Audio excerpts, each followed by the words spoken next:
It's, I think it's worth... Sorry, excuse me, please.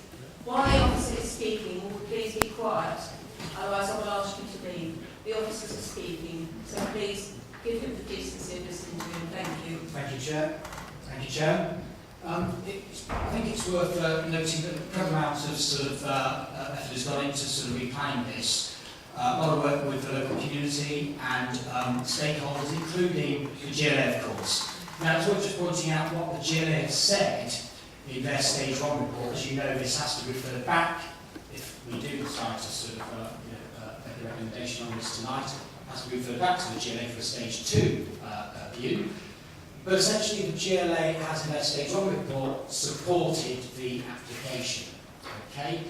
They'd be supportive of the uplift in the commercial floor space, providing for employment and local facilities.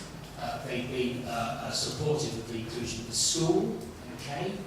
They've been supportive of the improvements of the views across the Welsh Harp, okay, and access. They've been supportive of the way we define the local open space, the economic benefits, the two pedestrian bridges that give access to people across to the Welsh Harp and recreational ground. And effectively, that large open space will provide a terrific amenity for the 5,000 plus residents on this estate. Okay? They've also been supportive of the design, this is quite important, the design of the tall buildings and the configuration of the blocks generally. Okay? There has always been concern about the design and height of the block works here, but they have been supportive of that.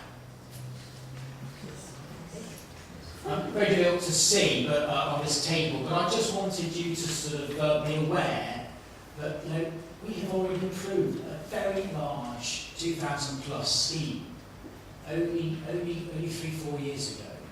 Okay? The differences are significant between then and now, but essentially you could approve the principle of this quantum of development. Now I go so far to say that this more recent proposal is probably an improvement from a sort of scale, bulk massing and design point of view. We are looking at generally a much lower building height across the estate now than we were back in 2008. There is a key difference in that we are proposing now 4 substantially high towers.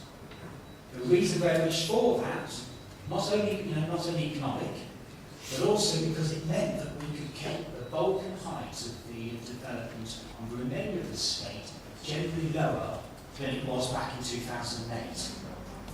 So we've got some spikes of height, but we've also got generally a lower rise development sitting behind those blocks. I just think that's a key sort of design changing the rationale towards the way this estate's been laid out. Looking and picking up some of the benefits around the 106, you can see that we're now seeking a contribution of around 90 million. Back then it was 15 million. Okay, we're looking at a very similar sort of level of open space. A slightly higher density because, of course, the site area's been reduced slightly. But the GLA is fully supportive of that, and we still believe that despite that high density, we are delivering actually a better layout and a more usable sort of development. And in respect of affordable, again, we've peeled back slightly. You can see the former proposed 31%. We're looking at 25%. It's a reflection of clearly trying to make sure that the scheme is viable. But we are incorporating review mechanisms right across the various stages of the development to monitor to see whether there is an opportunity to deliver more affordable housing where it is viable. Clearly, the key change is that we're now looking at providing a new school. That never formed part of sort of on-site, never formed part of the previous scheme, and clearly that has a significant impact on viability. that we feel is an absolutely essential part to sort of ensuring a sustainable community. I just wanted to sort of touch upon, difficult to believe, but how the heights do differ between this and the former scheme. If you look at this table, we've got the proposed scheme on the left-hand side and the consented scheme on the right, and this gives you an indication of the numbers of buildings at various storey heights between the two schemes. So as you can see, we've got far more buildings on the new scheme of lower height, 2 to 4 stories than we did on the consented scheme, so 25 2 to 4 story buildings as opposed to 17 before. We've got 17 buildings of 4 to 8 stories now, as opposed to only 12 back in 2008. And this is the key difference. We've only got 4 buildings of 6 to 10 stories now, and we have 22 buildings of that height in the 2008 consent. We've only got we've only got 2 buildings of 10 to 20 stories now, as opposed to 10 back in 2008. Now, of course, the key difference is we've got 2 buildings now of 20 stories plus, where of course we didn't have any back then. We only had 1 tall building, effectively, it was 19 stories on Broadway. So generally speaking, despite the peaks of height that we've got, 4 of them, against the Welsh harp, the new development now is generally of a lower scale than the former, which simply makes for a more, I think, possibly sort of domestic and livable sort of environment.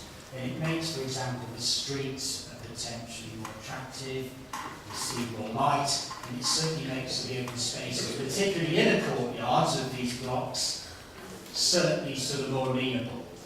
Okay? And I think that table is, I think, key factors sort of, in terms of your assessment of the scale, bulk and physical configuration of this development. And there you just have we can come back to this, a comparison between heights of the previous and current scheme. Just described how the various sort of downfall uses work. We have got some commercial uses around the Broadway, okay, so we've got shops and so on to both assist and support and complement the high street, but also to clearly complement the new residents coming into the estate. We have the new school and community centre on the northern side, okay, very accessible, clearly sort of seen through these new routes. And again, touching upon sort of how important it was to ensure that the fundamental sort of layout, the streets, the hierarchy of streets, the public open spaces were clearly defined in a more traditional pattern. So you've got, as you can see, clear routes through to the Broadway and clear routes right across, north to south, linking the 2 bridges and the new configured York Park.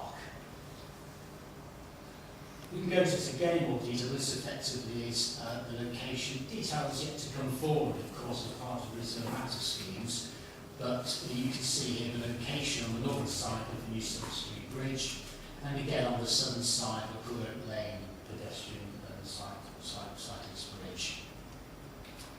I just want to sort of go through these series of slides which give an indication of scale. We've got tall buildings fronting the Welsh harp. Now I might think, well, this is a triple SI, it's a very attractive location. Why we almost effectively sort of lighting the towers on the frontage, okay? And that has been a careful issue that we've had to sort of consider. We also recognise that height per se, isn't necessarily an issue, providing it is sort of suitably located and very well designed. And we are clearly sort of ensuring that height is only located in specific locations, okay? And it is going to sort of be, designed in an incredibly sort of high quality way. And in that sense, it should, rather than be what is a fear, and I understand that fear, a blight on the landscape, it will be a genuine landmark it will be a genuine landmark in this part of West Ending. And this will define and orientate people into what will become, we hope, a vibrant suburban quarter of North London. So the rationale behind the tall buildings was very carefully thought through.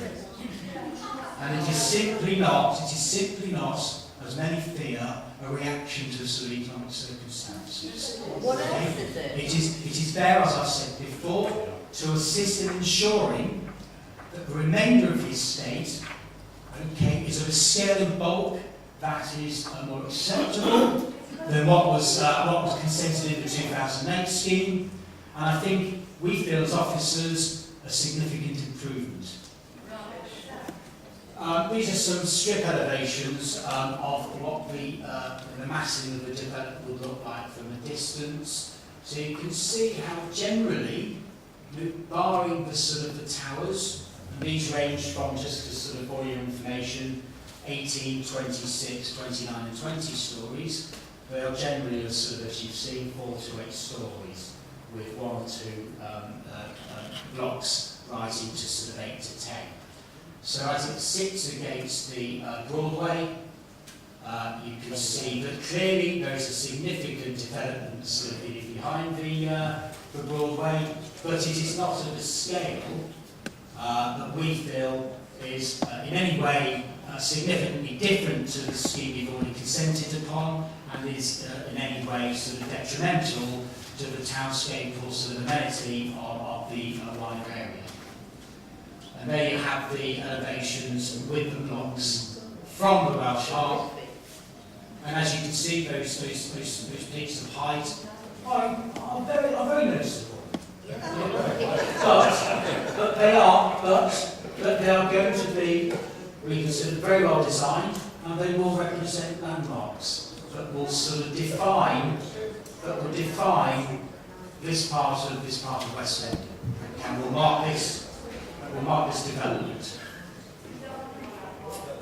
If I could just briefly sort of take you through the details here, because you are voting effectively in a hybrid, but it's useful for you to know what is coming in detail.